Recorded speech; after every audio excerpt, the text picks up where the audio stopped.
자녀들을 결혼시킬 때 사람만 좋으면 돼 라는 말을 할 때가 있지요. 그 사람의 조건 그런 거 중요하지 않다, 사람이 중요하다 라고 말하곤 합니다. 그러나 그냥 무조건 사람만 좋다고 해서 그냥 결혼을 승낙하는 부모는 없습니다. 그 사람이 어떤 사람인지, 가문이 어떤지, 무슨 일을 하는지 그런 것들을 잘 살피게 되지요. 그렇게 하지 않는다면 어찌 보면 부모로서의 역할을 제대로 하고 있지 않은 겁니다. 그래서 그 결혼할 상대자가 이왕이면 좋은 가문에서 좋은 교육과 좋은 그러한 인격적인 성장을 가져오고 또한 사회적인 어떤 위치에 있다고 한다면 더더욱 좋겠지요. 그래서 그냥 사람만 좋으면 된다라고 하는 말은 그냥 듣기 좋은 소리고 그 외적인 요소들을 많이 보곤 합니다. 특별히 그 사람의 가문이 어떤지, 왜냐하면 그 부모를 보면 자식을 알 수 있고, 그래서 사람들이 족보를 이야기하는 거예요. 이 사람이 어느 가문에서 성장하고 살아왔는가. 그래서 이제 유교적 입장에서는 이제 족보를 많이 따지죠. 족보. 그래서 뼈대 있는 가문이냐 이런 걸 많이 따지는데, 여러분 뼈대 있으려면 멸치를 많이 드시면 돼요. 제가 멸치를 참 좋아하는데 그래서 뼈가 튼튼한 줄 알았더니 날 때보다 약하대 뼈가.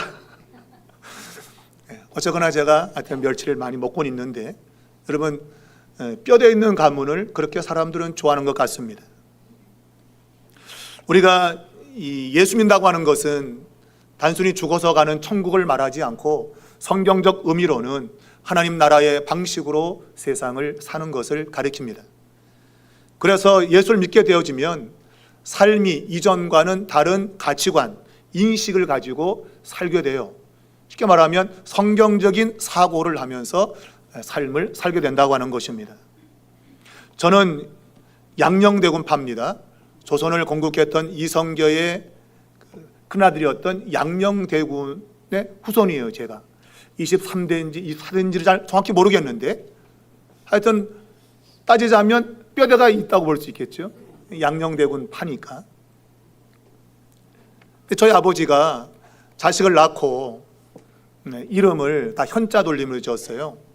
이제 제 위로 이제 누님들은 미현, 선현, 저는 덕현, 아래는 지현, 주현, 현자로 다 돌림을 지었는데, 실제로 이런 뼈대를 찾는 사람들은 학렬을 따지잖아, 그죠?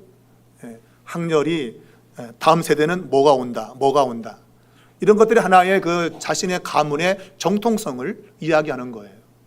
그러니까 우리 가문은 뼈대가 있다. 그래서 이제 학렬을 따지게 되는데, 학렬로 이름을 짓는 것이 나쁘다는 의미는 결코 아닙니다.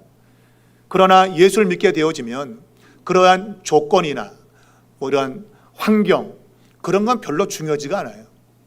예수 믿고 내 인생의 새로운 변화가 찾아왔는가 하는 것이 중요한 것이죠. 저는 제 친할머니를 한 번도 뵌 적이 없습니다. 저희 아버지가 사리온이 고향이신데 19살 피난통에 혼자 남쪽에 오셨기 때문입니다. 작년 10월 24일 날 나신 날에 돌아가셨는데, 얼마나 그 고향이 그리웠겠습니까? 또 부모님을 얼마나 보고 싶었겠습니까? 그러나 19살 이후로 한 번도 보지 못하셨죠. 근데 저희 아버지가 뼈대가 있는 그런 가정을 생각했다면 학렬을 따라서 이름을 지었을 거예요. 왜냐하면 그 형제들 그쪽 쪽으로는 다 그렇게 학렬을 따라서 이름을 지었기 때문입니다.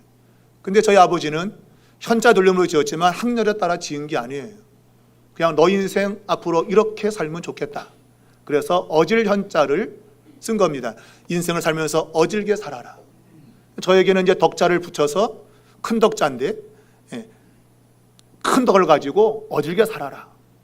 그렇게 이름을 주셨는데, 어찌되든 저희 아버지가 학렬을 따르지 않고 그냥 어찌 보면 자녀를, 미래를 바라보면서 이름을 지신 거예요. 곧 이것은 저희 아버지가 지나온 역사 속에서 내려온 것이 중요한 것이 아니라, 너가 앞으로 인생을 살아감에 있어서 어떻게 사느냐가 중요하다. 아마 그런 인식을 했던 걸로 보이고, 이것은 저희 아버지가 이북에 계실 때에 저희 친할머니가 복음을 받아들이고 우상을 다 불태우셨대요. 이제부터 우리 집은 예수만 믿는 집이다. 그렇게 사신 겁니다.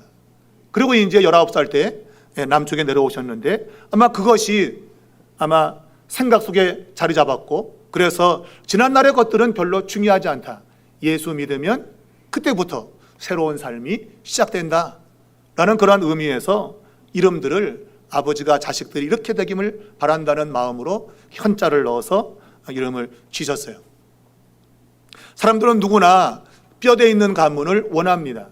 가문의 정통성, 또 거기서 오는 정체성, 이런 것들이 매우 중요시 여겨지는 사회 속에 살기 때문이에요. 우리가 지금 사회가 혼란스러운 것도 바로 이러한 정체성의 문제죠. 이 사람이 어떤 사고를 가지고 있는가 하는 것 때문에 사회가 시끄러운 거예요. 그래서 한 어떤 사람이 노동자에 대한 그런 것들을 막 이야기하면서 비하했다.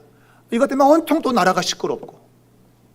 그러니까 이런 것들이 잠재되어 있는 인간의 의식 속에 뭔가 구분 짓는 것들이 들어있는 거예요. 내가 말할 때는 그런 거 없다고 말하지만 무의식 가운데에 인간 속에는 그러한 구별, 차별, 이런 것들이 내재되어 있는 겁니다. 그것이 옛부터 지금까지 이 사회를 지배하고 있는 구조예요. 여러분도 그냥 자식이 와서 나 결혼할 사람이 그러면 그래, 네가 좋으면 사람만 좋으면 돼 라고 허락하시면 좋을 텐데 그렇지 않아요. 여러분, 이 사람이 어떤 사람이냐 라고 분명히 살필 거란 말이에요. 그것은 근본적으로 인간 속에 내재되어 있는 것들이에요. 그래서 이왕이면 좋은 조건, 그런 것들을 사람들은 추구하는 겁니다. 성경에 보면, 성경에도 이렇게 족보, 이제 신학적 용어로는 계보라 그러는데 다른 말로는 세계라 그렇게 말하기도 하죠. 쉽게 말하면 족보예요. 족보. 그러니까 성경에도 곳곳에 족보가 기록되어 있어요. 우리가 창세기에도 나와 있고, 또한 이제 오늘 본문에 나와 있지만 또 신약 성경에도 누가 누구를 낳고 누가 누구를 낳고 하는 그런 족보가 기록이 되어 있어요.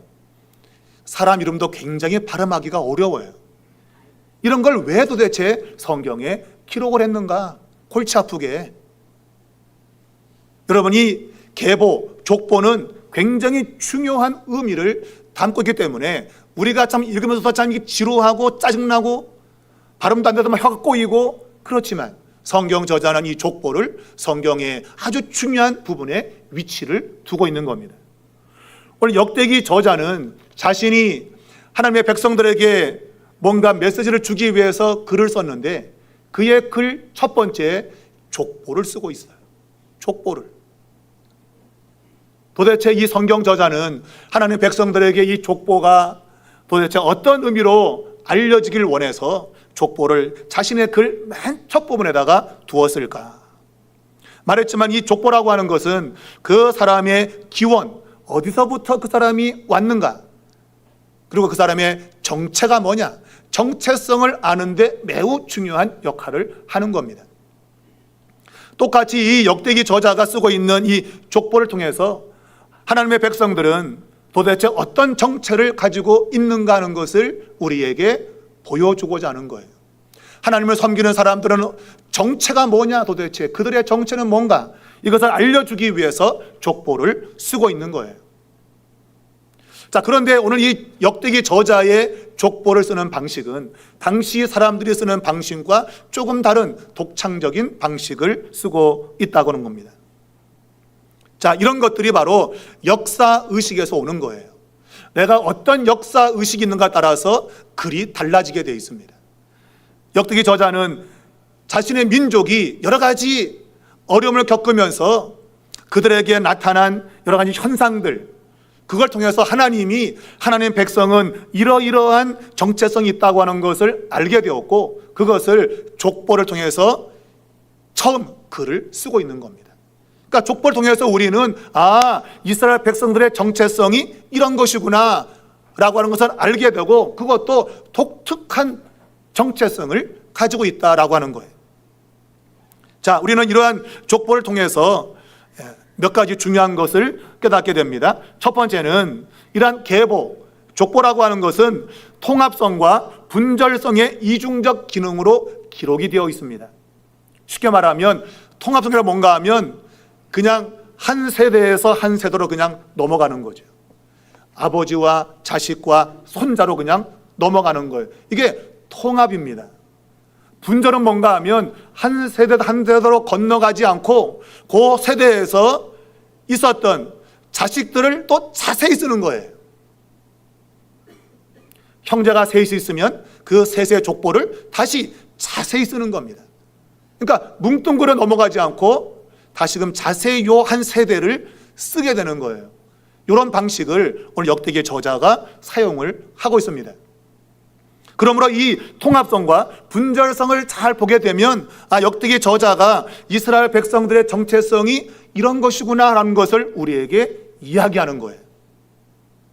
자, 첫 번째, 제일 먼저 오늘 통합적인 걸 보게 되면 우리가 지금 아담으로 시작해서 지금 제가 읽은 4절까지 보면 노아까지 이 세대가 연결되어 가죠.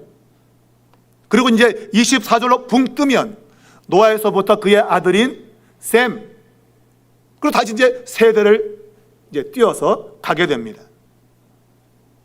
자, 이렇게 통합적으로 뭔가를 묘사하고 있는 이유, 특별히 노아라고 하는 이 사람이 어찌 보면 분기점이죠. 왜냐하면 노아 홍수를 통해서 인류는 전멸을 당했거든요.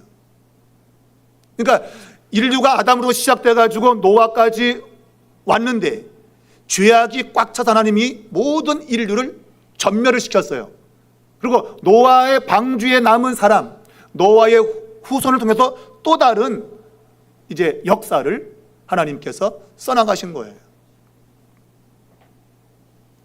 이렇게 통합적으로 뭔가를 소개하면서 이 노아를 중심으로 다시금 24절로 다시 그 통합적으로 연결시키고 있는 것은 이 노아를 통해서 전 세대가 멸절을 당하고 새로운 세대가 왔지만 여전히 하나님의 계획과 목적과 의도는 변한 것이 없다라는 것을 알려주는 거예요. 그러니까 하나님의 목적은 어떤 환경의 변화가 오거나 이런 것에 의해서 좌우되는 게 아니라고 하는 거예요. 그러니까 하나님의 목적은 변함없이 역사 속에서 계속적으로 이어져 간다. 그러면 도대체 그 목적이 뭐냐는 거예요. 변하지 않는 목적이 뭐냐, 그것이 이스라엘 백성들의 정체성과도 연결이 되는 거다, 그 얘기입니다. 자, 오늘 이 역대기 저자는 아담을 제일 먼저 인류의 시조로 쓰고 있습니다. 근데 여러분, 인류의 시조로 쓰고 있지만 역대기 저자의 눈에는 사실 이스라엘 백성들의 시조죠. 이스라엘 백성들의 시조가 아담입니다. 그런데 이 역대기 저자가 창세기에 나오는 족보를 그대로 가져와서 글을 쓰고 있는데, 창세기의 족보에 보면 아담을 하나님이 창조했습니다. 근데 그 아담의 모습을 하나님의 형상이라고 묘사하고 있죠. 그리고 그 아담을 창조하신 분이 누구냐? 여호와 하나님이시다라는 것으로 묘사를 하고 있는데, 역대기 저자는 이것을 싹 빼버립니다. 아담을 설명하면서 그냥 아담, 이게 뭔가 하면 사람이란 뜻이거든요. 아담의 의미는 사람이다. 그러니까 평범한 사람인 겁니다. 창세기의 저자는 하나님의 형상을 입은 독특한 존재를 묘사하고 있지만 역대기의 저자는 아니야, 그냥 사람이야. 그냥 사람이야. 그리고 그 사람을 만든 그 존재, 창세기에서는 여호와 하나님인데 역대기 저자는 여호와란 말을 언급하지 않습니다. 도대체 누가 이 인류를 만들었는지 언급이 없어요. 그냥 아담, 그리고 셋, 에노스 족보를 쭉 쓰고 있는 거예요, 그냥. 자, 그렇다면 이 역대기의 저자가 창세기에서 하나님의 형상으로 지음받은 아담, 그리고 형상으로 지으신 여호와 하나님에 대한 언급을 전혀 하지 않는 이유가 뭘까? 바로 그것은 이스라엘 백성들의 정체성이 보편적인 정체성을 가지고 있다고 하는 것을 말하고자 하는 거예요. 보편적인 정체성. 이게 무슨 말입니까? 쉽게 말하면 너나 나나 같다, 그 얘기예요. 나는 특별한 존재가 아니야. 너와 나는 같은 존재야. 사람으로 시작된 아담을 조상으로 두고 있는 똑같은 인간들이야. 그걸 말하고 싶은 거예요. 근데 왜 그걸 말해야 되는가 하면 이스라엘 민족이 멸망한 원인이 뭔가 하는 것을 알았기 때문이에요. 여러분, 이스라엘 나라가 멸망한 이유는 선민 사상이, 선민 사상. 하나님이 이스라엘 백성들을 특별히 선택을 한 이 선민 의식에 사로잡힌 겁니다. 원래 하나님의 의도는 어느 특별한 사람만 복주기 위해서 선택하신 분이 아니에요. 세상을 창조하시고 모든 인류를 하나님의 형상으로 지으신 하나님은 모든 인간이 복을 받기를 원하신 겁니다. 근데 이 아담이라는 이 첫 번째 형상을 입은, 하나님의 형상을 입었다고 자부했던 아담이 하나님께 불순종함으로 죄악이 들어오게 되었고 결국은 타락했고 결국은 죽어야 될 인생이 되고 만 것이죠. 그러므로 하나님의 목적이 실패한 거예요. 아담이 순종했었다면 모든 인류는 아담을 통해서 하나님의 복을 받게 됐을 거예요. 근데 이 아담이 난 하나님의 형상을 입은 대단한 존재야 라는 생각에 붙잡히면서 자신이 나도 하나님이 될 수 있겠다 그러면 이런 교만, 이런 자만, 결국 이것이 아담을 타락시킨 거예요. 하나님이 그 이후에 아브라함을 부르셨습니다. 똑같은 거예요. 아담을 만드신 것과 아브라함을 부르신 것 똑같은 개념입니다, 여러분. 왜냐하면 아브라함 불러서 아브라함만 복받게 한 게 아니에요. 하나님은 아브라함을 통해서 모든 민족이 복을 받을 것이다 라는 첫 번째 아담을 창조했을 때 목적이 같은 거예요. 모든 민족이 복받는 거예요. 그런데 이 아브라함도 세대가 지나면서 점차 선민의식, 그러니까 이스라엘이 야 우리만 선택받았대, 우리만 아브라함의 자손이래 라는 요것이 결국은 실패를 가져온 거예요. 하나님은 이스라엘 백성들을 통해서 모든 민족이 복을 받기를 원하셨던 거예요.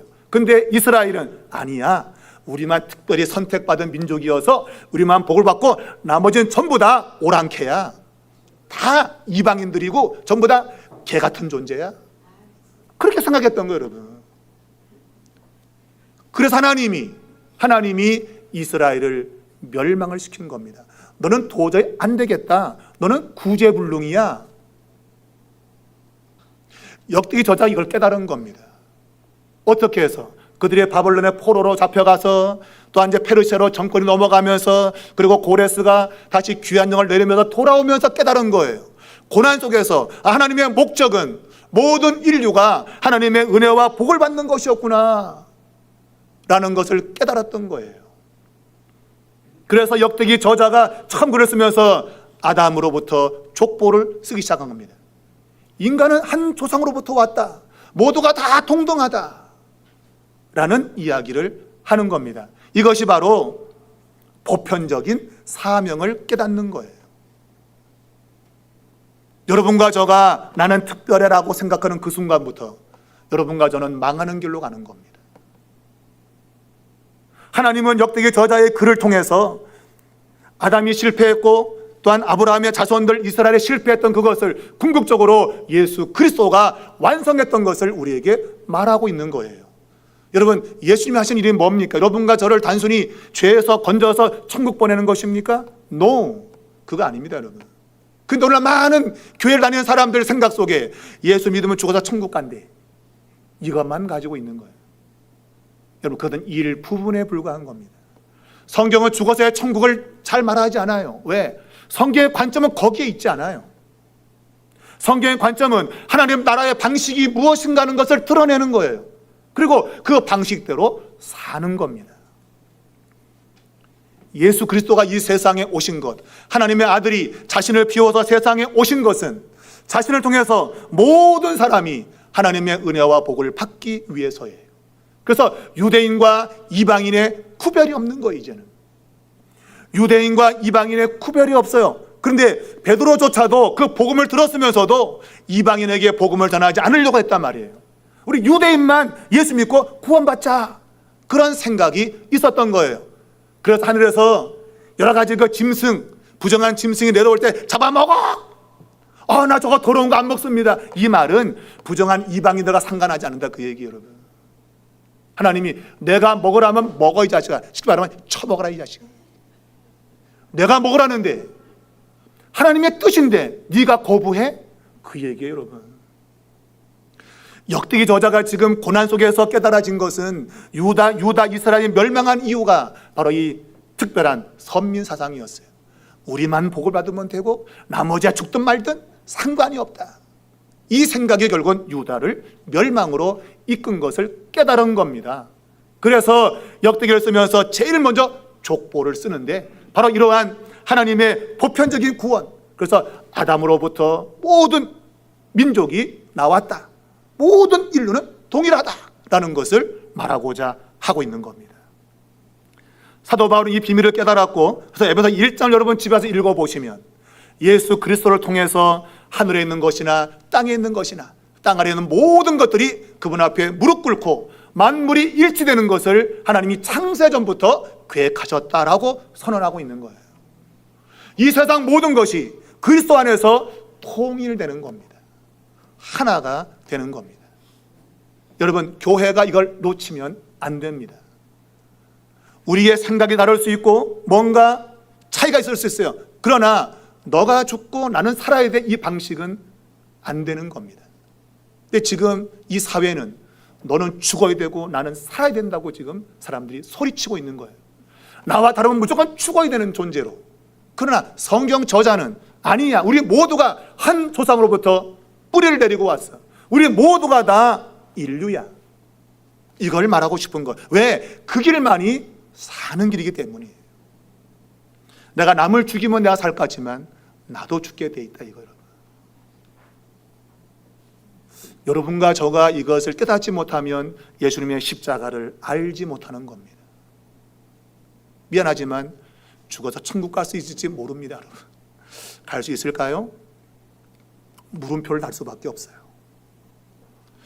역대기 저자는 인류는 하나의 공동체인 것을 이야기하고 싶어 합니다. 이스라엘은 선민의식으로 실패했고 이것을 예수 그리스도가 성취한 거예요. 십자가에서 그분 자신의 목숨을 버리면서 모든 인간이 그리스도 안에서 하나 되는 것을 이루셨다, 그런 얘기입니다. 두 번째, 제가 이 통합성을 말한과 동시에 분절성을 얘기했어요. 그러니까 한 세대를 그냥 넘는 게 아니고 그 세대를 다시금 자세하게 족보를 쓰고 있는 거예요. 특별히 노아의 자손은 셈, 함, 야벳입니다.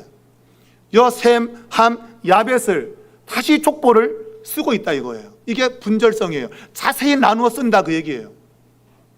또한 뒤에 가보면 또 아브라함의 자손은 이삭과 이스마엘이에요. 이삭이 아브라함의 자손이죠. 근데 이스마엘도 아들로 존재하고 있는 거예요. 근데 그 이스마엘의 족보를 쓰고 있는 겁니다. 그리고 아브라함이 자기 아내 사라가 죽은 다음에 또 결혼을 했어요. 그두라라는 여인하고 결혼했는데 거기서 낳은 자식들의 족보도 또 쓰고 있어요. 이게 자세히 족보를 쓰고 있는 거예요. 또한 아브라함이 이삭을 낳고 이삭이 야곱과 에서를 낳았잖아요, 그죠? 그러니까 적통, 말하자면 아버지를 이어받는 사람은 야곱이죠, 이스라엘이죠. 근데 에서의 족보를 또 자세히 기록하고 있어요. 왜 이렇게 족보에 대해서 그냥 건너뛰지 않고 자세히 기록해야만 됐는가? 여러분, 역대기 저자는 의도를 가지고 쓰고 있는 겁니다. 무슨 의도일까요? 성경에 보면 사람의 이름이 단순히 이름으로 끝나는 것이 아니라 그것이 지명화되었어요. 지명, 인명과 지명이 같이 있는 겁니다. 본문에 보면 구수라는 이름이 나오는데 이 구수는 에디오피아죠.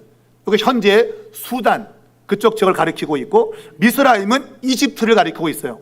가나안은 팔레스타인.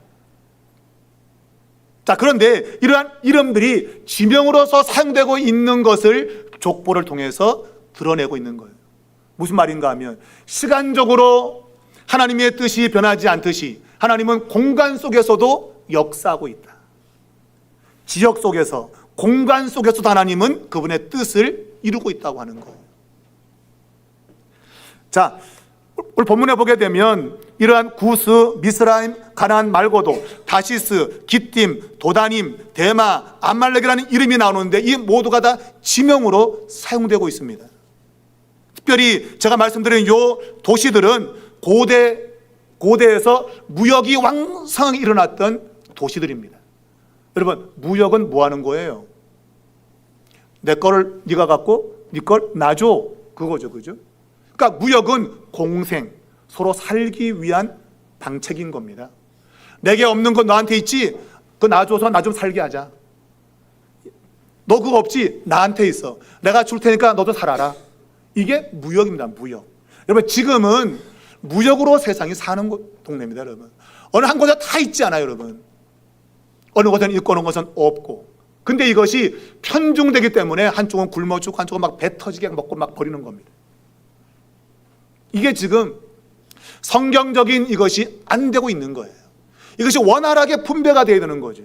많이 가진 사람은 없는 쪽에다가 이걸 흘려보내야 되고, 또 다 있다고 하지만 없는 것이 있어요. 그러면 있는 쪽에서 이걸 또 공급해주고, 이래야 서로 사는 거예요. 사람의 이름이 지명화된 그 장소를 봤더니 무역이 활발하게 이루어진 곳이었다고 하는 것을 말하고 싶은 거예요. 무슨 의도입니까? 서로 함께 살아야 된다는 얘기예요. 함께 살아야 된다. 함께. 그래서 이 노아의 자식을 설명하면서 그냥 건너뛰지 않고 셈과 함과 야벳의 족보를 자세히 쓰고 있는 겁니다. 왜? 그들이 모든 세상에 새롭게 역사를 만들어간 민족이기 때문에 그래요. 이들 모두가 땅에 흩어지면서 서로 함께 살아나왔다, 그 얘기예요. 그 살아나오는 과정 가운데 이스라엘이 역사의 무대에 등장했다고 하는 것을 말하고 싶은 거예요. 그들이 없었으면 이스라엘은 역사의 무대에 등장하지 않는 겁니다. 여러분, 갑자기 하늘에서 뚝 떨어진 게 아니에요.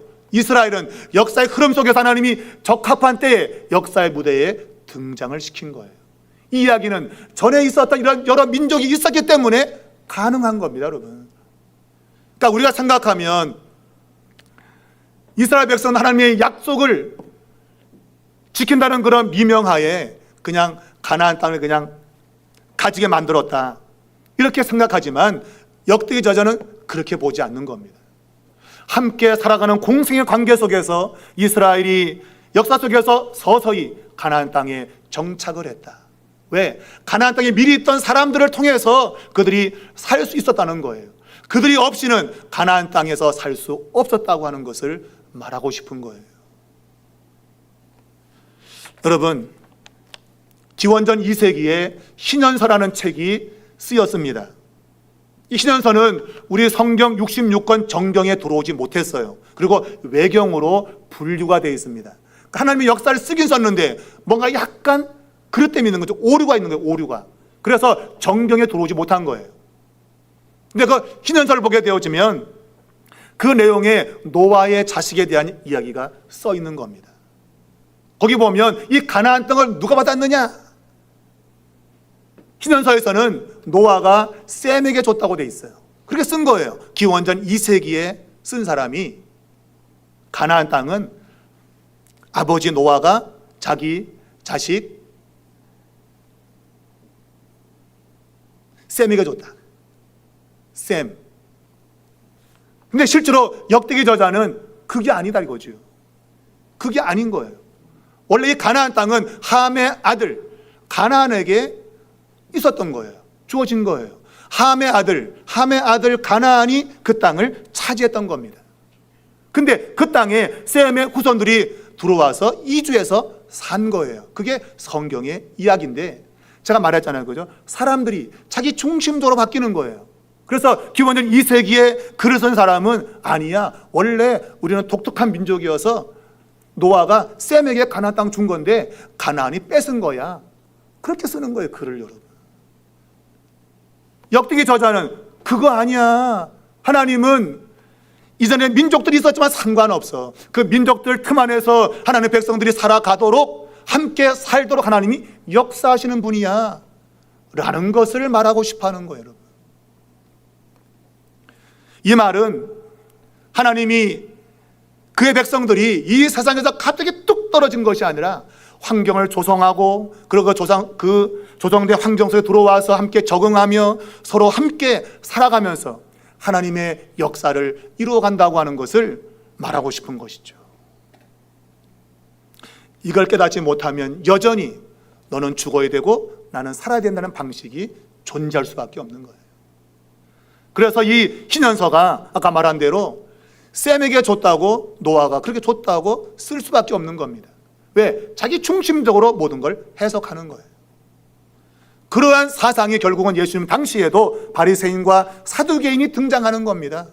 우리 제사장 그룹만 하나님의 축복을 받은 사람이라고 생각하는 사두개파가 등장하고, 바리새인 아니야, 우리는 철저히 구별된, 우리만 구별된 사람이야 라는 그러한 파들이 등장을 하는 거예요. 그것이 역사 속에서 실제로 있었던 거예요. 근데 하나님은 그게 아니야, 서로 돕고 사는 거야, 서로 함께 사는 거야 라는 것을 말했고, 그래서 예수님이 오신 것은 바리새인과 사두개의 그런 특권의식이 아니라 당시의 사람들로부터 외면당하는 창녀와 세리와 함께 먹고 마시는 거죠.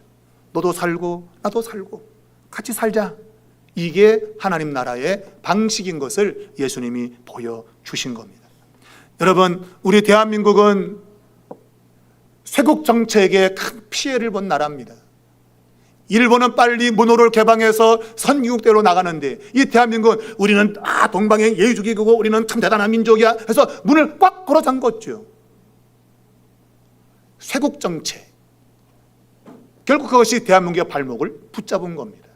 만일 그때 이 흥선대원군이 맞나? 헷갈리네. 대원군이 하여튼 문을 빨리 열었더라면 우리 대한민국은 일본보다 앞서갔겠죠. 오늘날 교회도 동일한 일을 하고 있는 겁니다. 우리 교회만 특별해.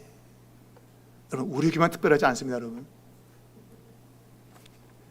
하나님은 그 교회가 그 지역사회에서 함께, 역사 속에서 함께 나가고 있는 거예요. 우리 삼일교회도 그런 역사의 현장에 있는 겁니다, 여러분. 하늘에서 갑자기 떨어진 교회가 아닙니다, 여러분. 세월이 지나면서 이 교회가 이 지역에서 또 옮기면서 현재의 자리에 위치해 있는 거예요. 그러면서 너도 살고 나도 살고 그런 방식으로 지금 존재해 오고 있는 거예요. 근데 이것이 무너지게 되면 다 망하는 거라고 얘기해요. 이걸 역대기 저자가 족보를 통해서 보여주고 있는 겁니다. 그러니까 이 역대기 저자는 이스라엘 백성들이 역사에 늦게 등장했지만, 그러나 그것이 상관없이 늦게 등장해도 함께 사는데 지장이 없다 하는 것을 보여주는 겁니다. 여러분, 제가 말씀드렸지만 노아의 아들은 셈과 함과 야벳으로 오늘 본문이 기록하고 있습니다. 이 순서를 보면 셈이 제일 장자로 보여집니다. 근데 학자마다 약간 주장은 달라요. 야벳이 제일 큰 형이라고 하는 학자도 있기 때문에 무엇이 정확한지는 정확히 모릅니다. 그러나 순서로 보면 셈이 제일 먼저 나오니까 제일 큰 형이다라고 볼 수 있는데, 근데 그 족보를 쓰며 있어가지고 셈을 제일 마지막에 쓰고 있다는 사실이에요. 이것은 역사의 무대에 가장 늦게 등장했다고 하는 것을 보여주기 위한 겁니다.